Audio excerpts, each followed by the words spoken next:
So I've been trying out the experimental build. I normally don't play the experimental, but with the new features coming up, I'm kind of excited. However, one thing I did notice was when I went to build some new power towers to readjust some stuff, I can no longer put power towers directly above me. As in, how I normally place them, I get myself lined up, move it, and then set it. But normally I build it when I'm still underneath it. Now they made it to where you can't be underneath it.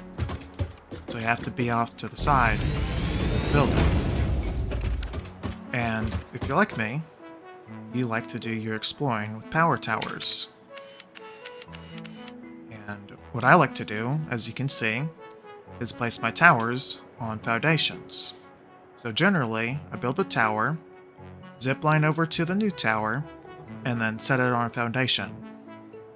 So with the thing not being able to build underneath it, that kind of affects how you build your towers. So that means you have to build either extra wide foundations or risk falling off the ledge to build your tower.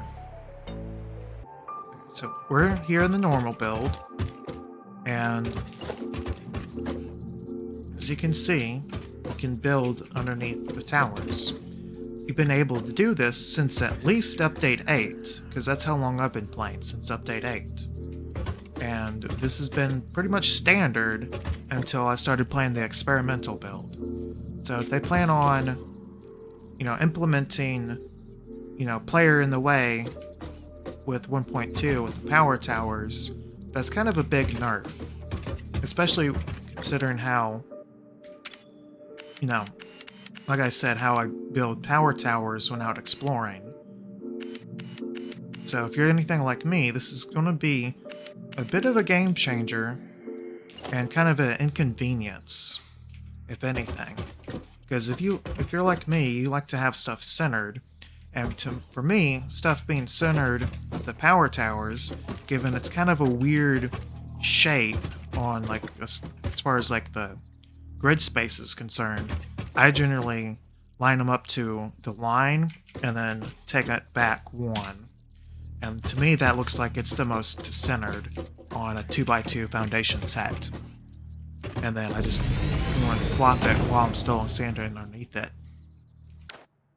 So with them adding the collision or whatever, where it gives you player is in the way, that's going to change how you're used to building power towers. Because if you're just used to standing underneath them, eyeballing it, and calling it good, then you have to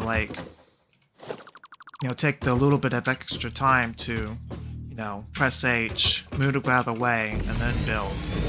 And if you're doing large scale power towers or whatnot, that little bit of time adds up. So that's just one thing that's kind of a change that's long term not going to be very beneficial, especially when you're, like I said, used to just flopping towers right above you. So anyways, thanks for coming to my TED Talk. Have a good one.